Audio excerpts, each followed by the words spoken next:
Good morning. This is 4/8/2023, and we're at the Evansville Wartime Museum, and we're here with a 2-year Navy veteran, and his son is here as well, who's a CBE veteran. Can you state your name, sir? Full name? Marc Schapker. Spell it. MARCSCHAPKER. All right, and give us your birth date. 2/28/28. 2/28/28. So you're the youngest in World War II. You couldn't get in unless your parents gave you approval, and you could already get in World War II born in 28. So you were 16 going in, about probably 17. 17. Yeah, you were lucky. Parents had to approve you, did they not? Yeah. Yeah. Now, you were born in Evansville, Mark, and tell us where you went to grade school. Actually, was born in Armstrong Township and went to St. Wendell Grade School. Okay. So that's Posey County. Sort of. Vandenberg and Posey, both. Yeah. Okay. And then where did you live as a kid? In Armstrong County or Armstrong area? In the Armstrong area. Yeah. Did you have to walk to school? Yeah. Until I was in the 7th grade, then he supplied us with a bus. Okay. How far did you live from school? About 1.25 miles. Yeah. So you walked there, and so you went first to Poseyville School, whatever school is, North Posey? Or no. What was it called? St. Wendell Grade School. Oh, St. Wendell Grade School. Okay, St. Wendell Grade School. Okay. Did you go to high school at all? Yeah, Wright's High School. Right, so west side, so you had to get bused to there. Yeah. No. In the meantime, we moved to the west side.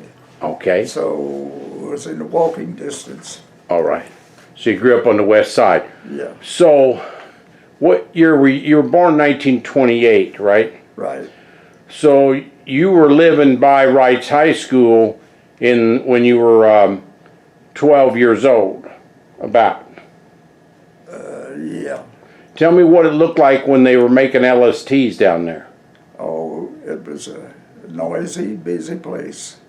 And we lived on West Maryland Street, and they made sub-assemblies for that right across from where we lived. So was that near International Steel where they would put parts together, then drive them down there, or Mesker Steel? No, I think it was part of the shipyard. Part of the shipyard on Maryland. I'm trying to think where Maryland is. It was Maryland and 12th Avenue. Okay, Maryland 12th, by that big church that's just closed recently. 12th in Michigan is a big church there. So 12th in Maryland, all right. Yeah. And you'd see those big pieces going up to the shipyard. They were fabricating them there. That's right. And if you notice on Ohio Street, at 12th Avenue and Ohio Street, there's kind of like a raised area. That was done so they could get these big pieces of sub-assembly across there. I see. It's still raised now, isn't it? Yeah. They had little cubicles there on 12th in Ohio, so all the workers, which is 19,000 workers, would go through the cubicles and they'd check their IDs on, I think 12th in Ohio, or maybe I'm wrong. It's somewhere right in there. Now, did you see a lot of lights? The lights went on 24/7, didn't it? Oh, yeah, yeah. And the noise. Yeah, real noisy. Yeah. Did your parents work there? Where did your mom and dad work? My dad worked at Sterling Brewery. And my mom, she didn't work anywhere except at home. Yeah. My dad worked at Sterling Brewery too, about 1939. There's a big employer here in Evansville along with Cook Brewery. Yes. So your dad worked there. Your dad was probably born about 1900, so he would have been too old for getting him in World War II. He didn't go in World War II, did he? No, he was born in 1891. Oh, 1891. Did he go to World War I? No. He did not. Okay. Where'd he go to grade school, and where'd your mom go to grade school? He went to St. Wendell Grade School. Uh-huh. And my mother went to Poseyville Grade School. How'd they meet? That I don't know. Okay, that's all right. Now, you signed up to go in the Navy Where did you sign up? You were a junior at Wrights High School or so when you signed up as a junior? Yeah, at I think The it was post at office? the post office downtown. Yeah, in 1941 or 42, early post office had a line of about 2 blocks long, people trying to enlist. At your time, you might have gone in 43 or 44. Probably 44 and 45, so line wasn't as long in 44. Yeah, 45. 45, okay. Then where'd you go to basic training, Mark? Great Lakes. That's where they sent most of the Navy. They still send the Navy today in 2023. They opened up 2 other training places in Orlando and San Diego, but both of those are not open now. Great Lakes has been the place to train Navy people for years. So you're there 8 weeks for boot camp? Yes. Then where'd you go? Went to Boston to be reassigned And so in Boston, it was in Boston, and what did you get assigned to? to Newport, Rhode Island, torpedo school. What kind of torpedo school? Yeah. Were you going to do the torpedoes for a submarine or for a PT No, boat? I was ship company there. Oh, ship's company. Okay, yeah. And then what kind of ship did you get on? Did you get on a ship? No, I didn't. I was there at Newport, Rhode Island. Then when I left there, I went to Quonset Point, Rhode Island, to the Navy Air Station. Quonset Point Navy Air Station. There. What'd you do at the Navy Air Station then? Well, when I was in Newport, when I was on mess duty, mess duty, they rotate that. When I was a machinist, and when I got there, then this chief talked me into joined as a meat cutter.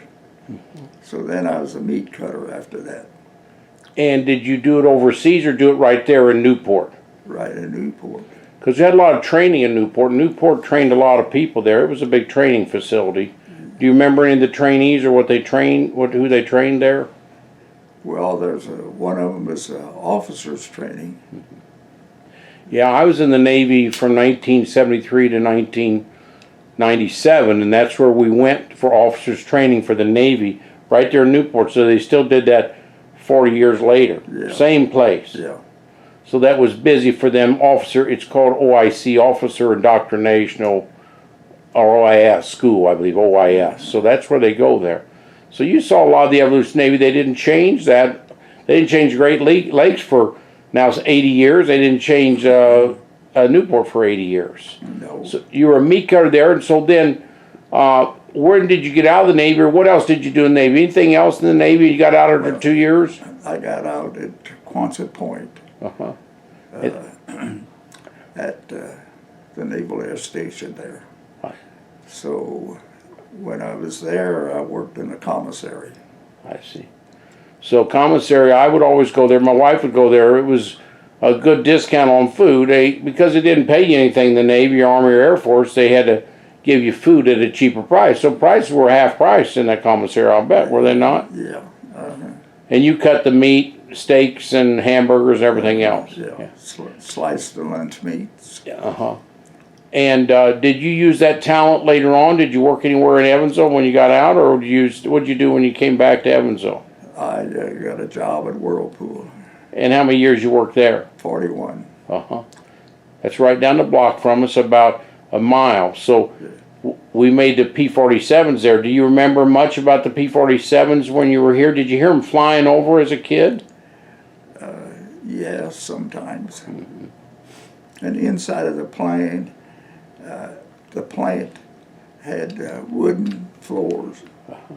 That I don't know why that was, but unless it was just. We've got a couple of those blocks. We got about 1,000 plus blocks. They're like wood. They look like bricks, but they're wood, and it's easier on the feet. And you can put heavy equipment; it won't break the concrete or wood floor or dirt floor. They used them at Chrysler, and they used them at Republic Aviation. So it was all wood, and they kept that the same at Whirlpool during their time. Yeah. Then did you see anything else in the plant that was interesting? Because at the end of the plant, the north end of the plant is where we rolled the planes out. We rolled 10 planes a day out of there during World War II. Does it still look a little bit like a plane factory, or more like a refrigerator factory? More like a refrigerator factory, because International Harvester had it right after P-47s weren't built there anymore. Right, went Republic Aviation, International Harvester, and then Whirlpool. Did you ever work at International Harvester, Mark? No, No, okay. And where did you work between the Navy and Whirlpool? Did you work anywhere between that time? no. Okay. Now, how did you find your wife, and what did she during this time when you're in war? Or were you married before you went to war? No. What year did you get married? 51. That's the year I was born. Okay, it's a good year. Then I want to ask you some questions about when Pearl Harbor happened on December 7th, 1941. Where were you? You were about 13 years old then. Where were you? Were you at school when you heard about it, or at home? It was on a Sunday morning. At home, and I heard about it about 9 o'clock in the evening, because my brother came home and he told me about it. What did you think about that? Did you think we were going to get overrun by the Japanese and the Germans, or what was your thoughts then? Well, I really didn't have any thoughts about it then. Was your brother older or younger? Older, Did he go to the service too? yes. What did he do in the service? He was in the Air Force, and he got killed in Germany on his second mission, bombing mission out. He was on a B-24. That was June 13th, 1944.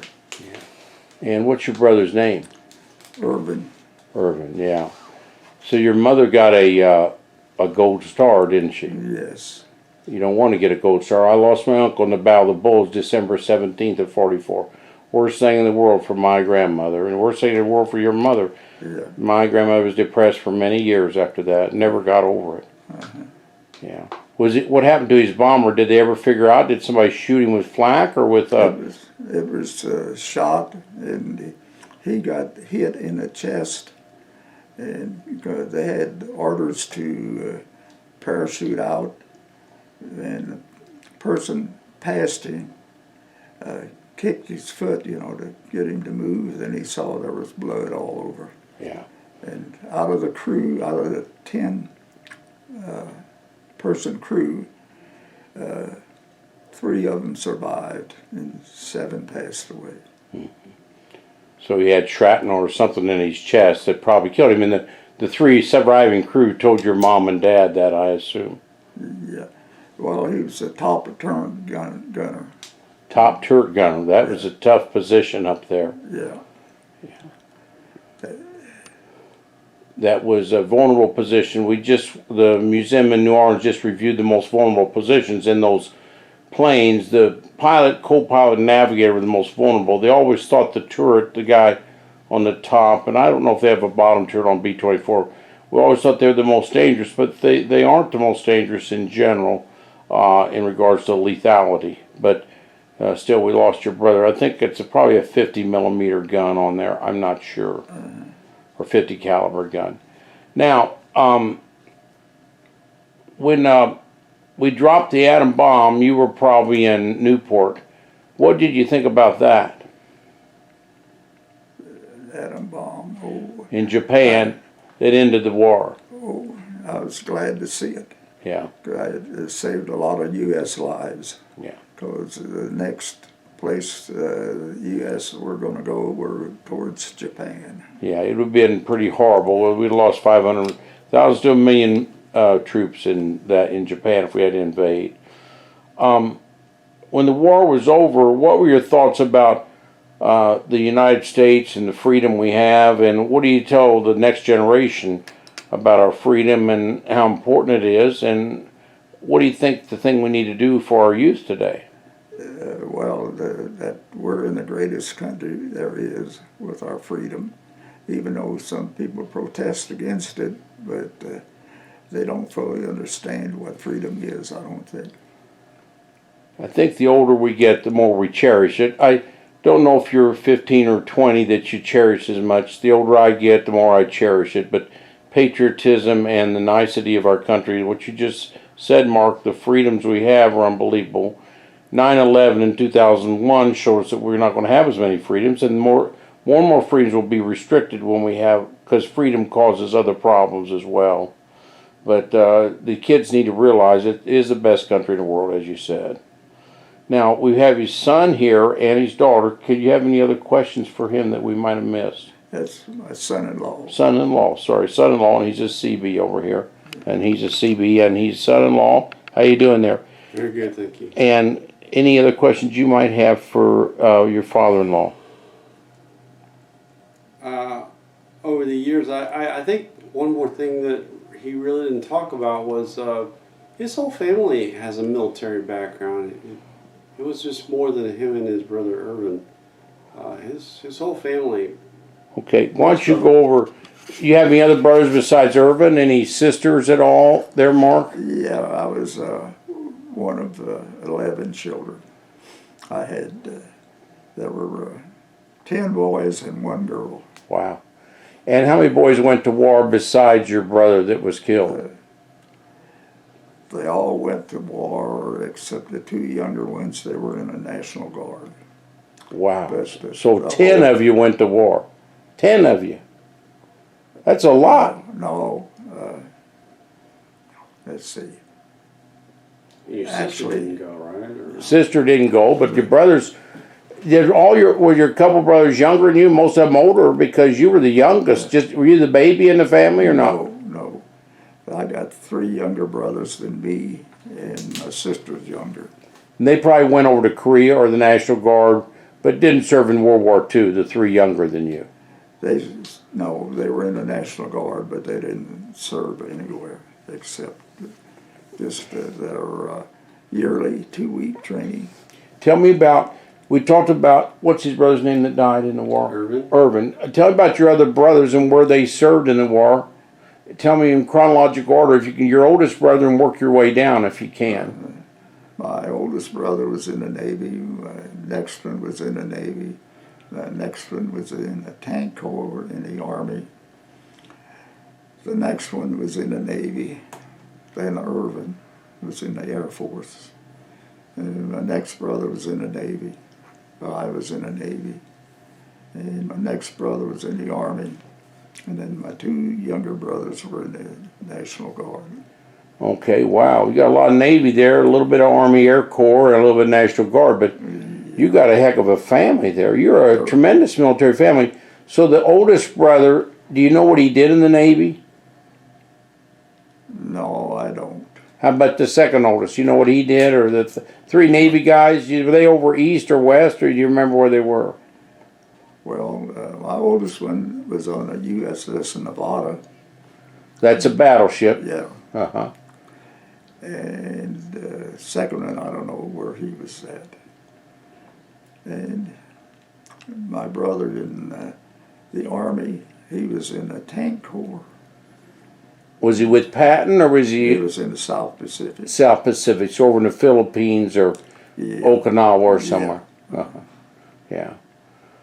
And then the next brother was in the Navy. Then my next one was Irvin. He was in the Air Force. Most of them go to St. Wendell and Wrights? Yeah. Uh-huh. Yeah. How about other things we might have missed at all? What's your name? I'm Brian. Brian Christensen. Brian Christians, okay. Anything So- else that he missed? That's a lot of, you could tell the history of some of those guys if you know. That's a lot. I'm sorry, I don't. I mean, yeah. I know that his whole family, they all contributed, and it's very inspiring to me. Pretty rare, 10 out of 11. The only reason one did is she was a little girl, they didn't get the girls in. I mean, that's amazing. That's pretty rare to have 10 because it has to hit the right age bracket, to get in. It was that period of history when, we were really facing, the country was really facing mortal peril from the Axis, the Nazis and the Italians and the Japanese, and it was just a huge sacrifice that his family made, and many people made. My father-in-law is my hero, and Yeah. and he and his family, they're just a fine example. Yeah, it's so rare. Now, how many years were you in the Seabees there, Mr. Christensen? I started out in the Coast Guard, and then came over to the Navy and to the Seabees. I didn't come over to the Seabees until 2001, and then I retired in 2013. 20 years in? Right. Yeah. So all total service was 29 years. Yeah. Well, you're pretty military too then. And Mr. Christensen, Seabees is so important. We have multiple conferences here at the museum about Seabees, but it was created in 1942 because of World War II.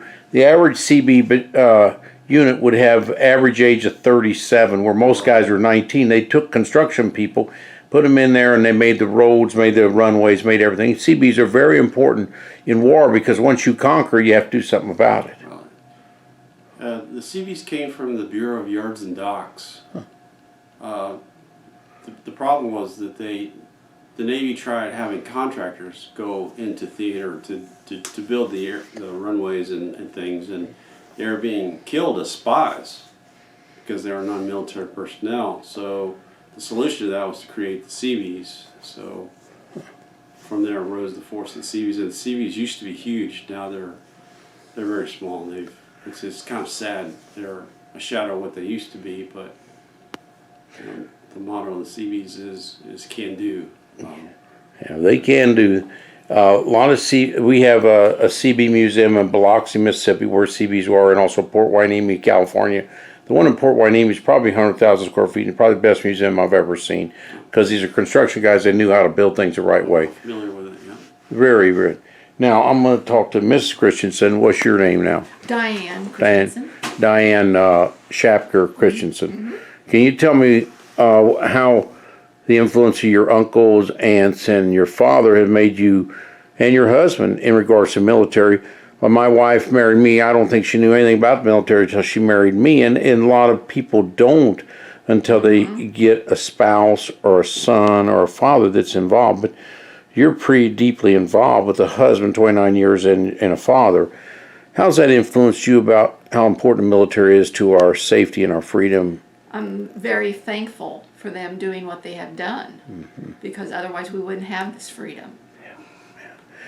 And how are we going to get this off to our kids? It's such an important thing. We have lots of tours for children, but I think somehow they don't want to read all this stuff, but hands-on, somehow you got to get them interested in these things. And I just, have you got any clues of how to stimulate, how to inspire a kid to realize what your dad did, his uncle, his brothers did? I think it's just passing it along to the next generation, letting them know.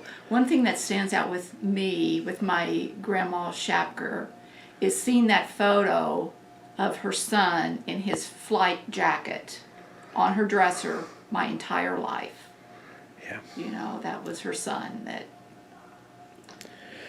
That, and then she also had a photo of 4 of them in their uniforms. And I think Dad, was taken at Pearl Harbor, I believe she said.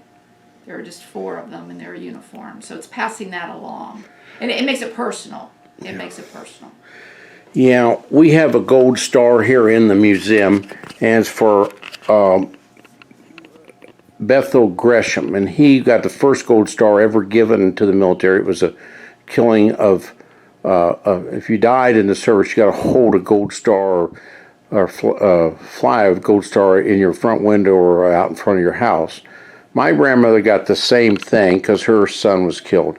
And his picture, just like you said, his picture was about 3 by 2 or so, hung in her living room, and I'd pass by it. He stared at me all the time. Yeah. And the same thing, she had 11 kids, but that one kid was very important. And we've had a thing with 5 Navy guys, the Sullivan brothers, all died in the Navy in World War II, and it was a terrible thing. How could a mother, she can't take one, how'd she ever take five were lost? So they don't allow everybody to get in one area on one ship anymore. But, you know, you got a personal feeling, and I think my mother never forgot it. My uncle never forgot the loss of my grandmother, and they, you know, and when I got in the military, my mother didn't want me to get in because she lost her brother, and she was very scared I was going to lose my life. When I went to the Persian Gulf War, she was scared to death. And when you're in war, you know, and when your dad signed up, he signed up for, you know, he signed up to get into harm's way. He didn't have to get into harm's way, but you never know where harm's way is. Today, he can be right here in this city. But appreciate you bringing your dad here, and if kids or he's got grandkids or something, they need to come with him. He needs to tell stories in front of these things because it's very, very valuable. And I think that's the only way.